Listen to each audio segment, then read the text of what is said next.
Welcome to Season 1 of the PMO Community Podcast series. I am Anara Asylbekova, your guide on the engaging exploration into the world of PMO leadership, highlighted by our unique book writing challenge. This season promises a series of enriching interviews with our distinguished book co-authors. Today, I'm thrilled to converse with Anara Asylbekova, a visionary leader and the forefront of project portfolio and innovations, primarily contributing to the healthcare sector globally, from her base in the United Emirates, originally from Kazakhstan. Anara has masterfully managed critical COVID response initiatives and technology portfolios across healthcare and fintech sectors, showcasing her versatility and strategic acumen. With a rich tapestry of certifications, including Portfolio Management Certificate, PMP, PMI-ACP, PIM, DASM, ITIL, and PSPO, Anara brings a deep commitment to advancing project management practices. Her role as agile mentor that me, as creative facilitator, allows her to employ innovative methodologies such as Lego serious play and wicked problem solving, alongside value stream mapping to drive transformative changes in organizations and teams. Today, we will dive into several thought-provoking topics and challenges, such as AI integration, Anara's journey into project portfolio management, and her pioneering work integrating AI into this field.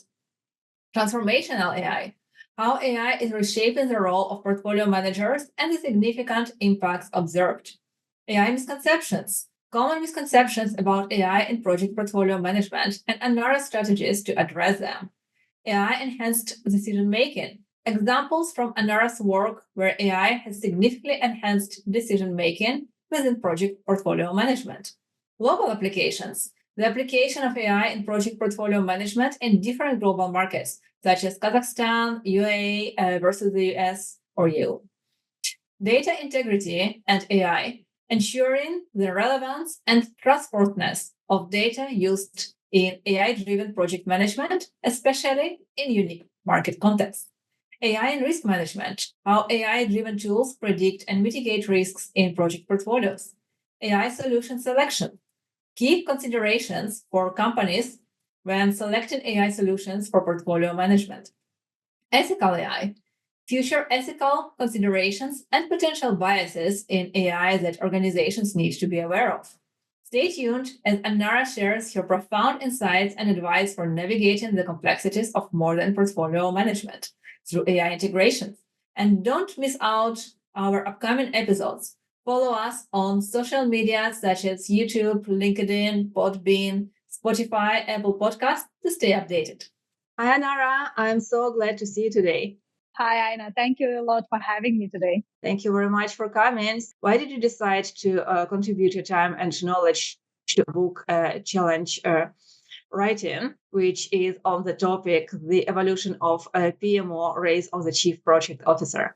Thank you a lot for organizing this collaboration on a book. I find it very exciting. There will be a lot of the teaser, right?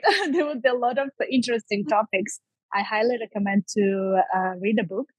And I've decided to contribute because I'm doing the research in how AI can help in the portfolio management. And I've been trying to implement and use AI in the portfolio management. I find that there is quite a lot of pros and cons that the person need to consider before stepping into this field. And it's always good to share with the community the knowledge or the experience that you have, so they would know and they would be prepared to use AI in portfolio management. So I know that only lazy nowadays is not speaking about AI, but most podcasters and broadcasters' knowledge about AI is quite generic. So everybody is encouraging project managers to use it for taking notes. Okay, all of us know about it already, but what is next? but it's very difficult to move to the next stage. So I'm so glad that professionals like yourself dig deeper into this topic and helping us to understand all pros and cons. And by the way, here is my next question for you. So Anara, in your experience, what are some common misconceptions about AI in project and portfolio management, and how do you address them? I haven't heard much about portfolio management. I think this is the next more advanced level on applying AI, but I've heard quite a lot of the project management. So expectation is that with the AI, you would manage your projects better, faster, you would get more information. But I believe that before going into the applying AI into project management and as well as portfolio management, you first of all need to understand, are you ready? Is your stakeholders ready? Everyone's ready and understands the responsibility that you're bringing in with it. And also your data is prepared to use, because it's not just only taking notes from the meetings, right? We are talking about more comprehensive usage of the AI. So we will really get more advanced tools, more advanced improvements on how we manage our project and portfolios. And if your data is not on the high quality, or it's not complete, or you don't know what kind of data you're using, or you just don't know how you can use it in a more efficient way, and your stakeholders and your team are not prepared, then it's kind of a useless tool, something that you're paying off but not using to the advantage. Yeah, thank you. I really like the part that the stakeholders need to be ready and understand what and why we are going to enhance with it. I have maybe a little bit specific question to you, Anara, because I know that you are originally from Kazakhstan and now is the UAE. So, Anara, is it any specific examples on how AI in project management differ when applied in various global markets, such as Kazakhstan or UAE, or compared to more commonly referenced markets like in the USA or in Europe? Yeah, that's another good question. And what I can say is that while I'm doing my research in how AI can be used on the portfolio management, I found that you can use it in the markets where the data is transparent, it's available. Because when you're managing a portfolio, it's not only internal data that you are trying to analyze, not only how your projects are behaving, your internal financial data, but also the market, the economic of your country, and the political situation, all that external pillars, all that external factors that impacts your portfolio and how successful your portfolio is. And for you to take a decision if one or another project should be done or the kill, you need to know, is your market ready for it, or are you ready for your market? And in most of the cases, it's the data availability.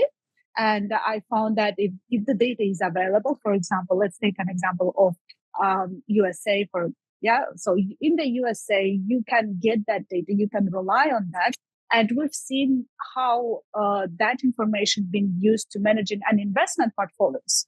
So you have stocks, you manage it, you know the data, you rely on it, you can take a decision.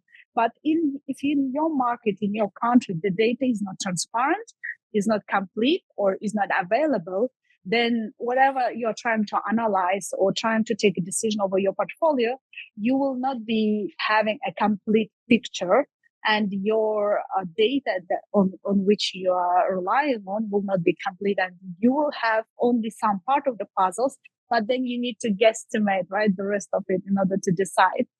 So it's mostly on that, and I find that here in the UAE, you can get most of the data that you can work with. So you can create a financial twin, you can play with your portfolio, and the decision that you can take will be more reliable compared to any of the data of the countries where the data is closed. So let's dig deeper into this topic.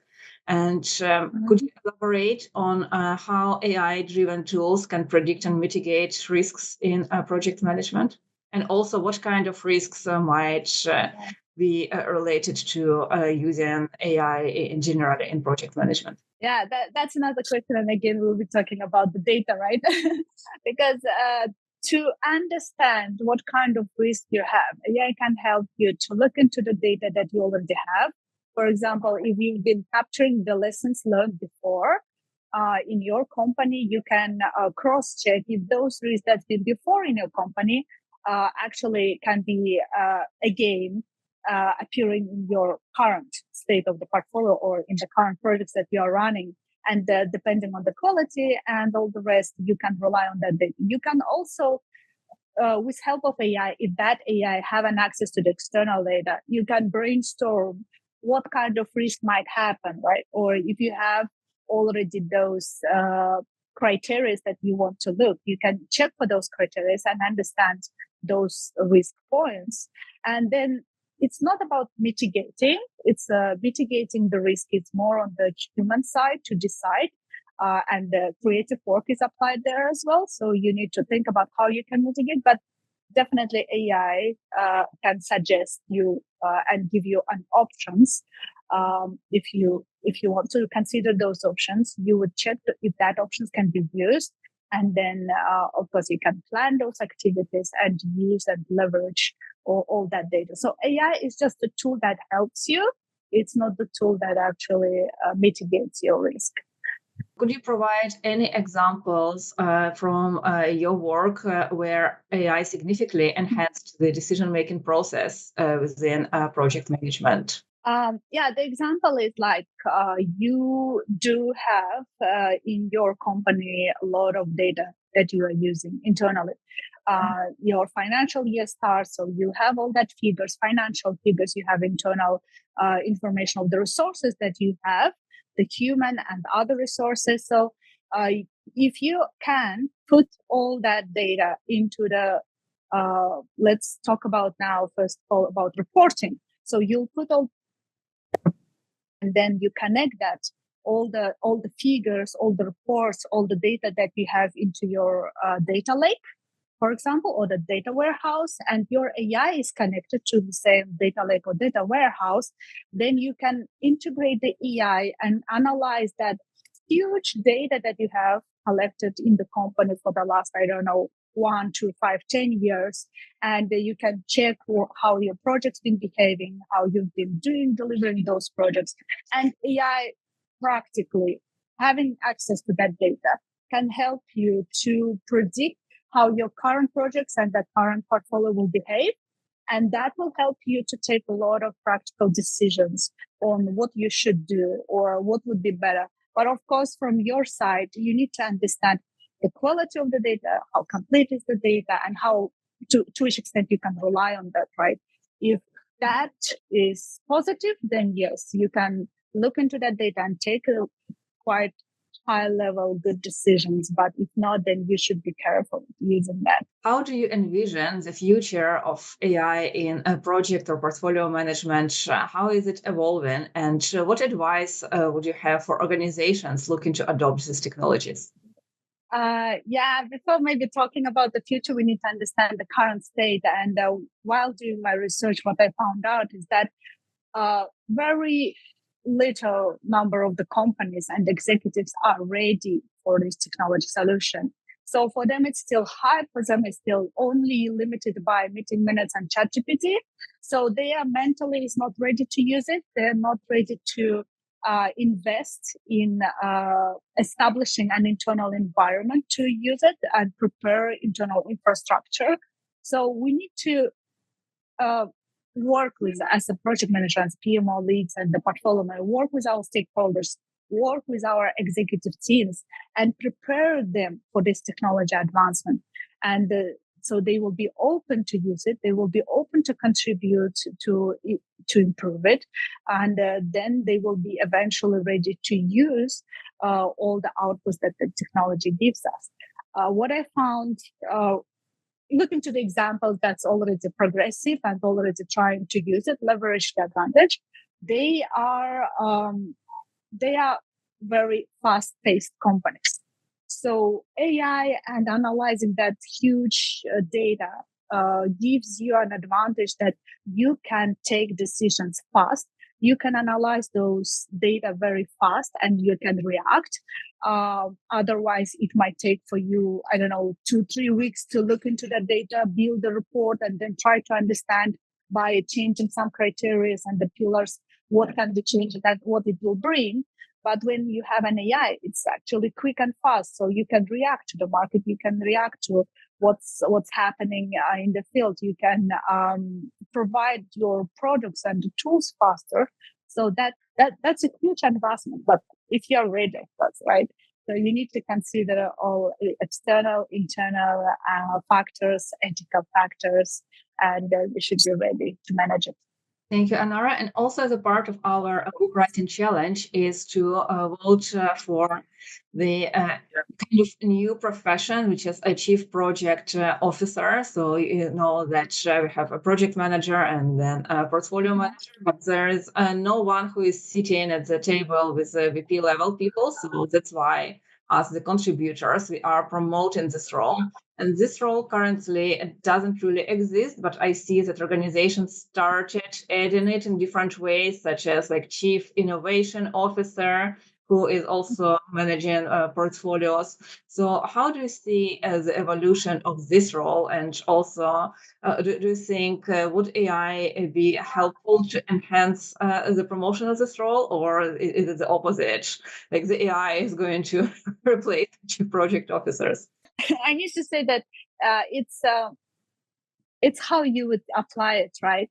You can use it for your benefits, and you can actually upskill yourself, and you can upgrade the capability of your services or your product that you are doing, or you can push back on the technology, saying that I don't know what's that, I don't know how to use it, and then someone else will pick it up and take your place. So it's being up to date, and it's a technology and the market that dictates what needs to be used and how. So my suggestion is to be advanced on that level, be open, try, learn, and be prepared for all the changes and disruptions that's happening here. Thank you, Anara. And my final question to you is, would you give any advice to people who are transiting to project management roles or who are new to this field, or to students who don't have any practical experience yet? They are fresh graduates and they're just starting their role as project managers. So anything to inspire their journey? Yeah, I think my first suggestion would be to be people oriented. It's so important for the project management, and that gives you a success to work with people, work with project team, to work with stakeholders, be engaged, be proactive in the discussions, always be the first one to whom they will be coming and asking and coming for a suggestion or any information that would be useful for delivering of the project. That for me, the soft skills are for me the one that can give you a success in this role, because all the rest can be done, can be learned. Okay, so thank you very much, Anara. And I just wanted to reiterate what you just said, that hard skills are definitely important, but without soft skills, sooner or later, until AI will learn how to do that. And unfortunately, in this case, you as a professional are going to be obsolete. But if we focus on the soft skills, because we still work with each other, work is for people, not for artificial intelligence. Artificial intelligence is a tool helping people. So if we learn soft skills such as empathy, intelligence, and how to work with people, negotiate with people, conflict resolution, critical thinking. So in this case, AI will remain as a tool for us, and we will build products which our customers needs and wants and gonna buy. So we will never obsolete. We will evolve with holding a hand of artificial intelligence. So thank you very, very much, Anara, for your nuggets and for your knowledge, and hope to see you in the next episodes. Thank you. Thanks a lot for having me. Good luck with your projects. Thank you. Thank you for tuning in to the PMO Community Podcast for this enlightening discussion with Anara Asylbekova. A special thanks to our volunteers at the PMO Community Podcast for making this episode possible. Stay tuned for more captivating insights and interviews in our upcoming episodes. Don't forget to follow us on social media to stay updated. If you find this episode valuable, please remember to like and share it. Feel free to reach out to me, Aina Live, on LinkedIn with any questions or requests. And for all the latest updates, make sure to follow us on our social media such as YouTube, LinkedIn, Podbean, Spotify, Apple Podcast.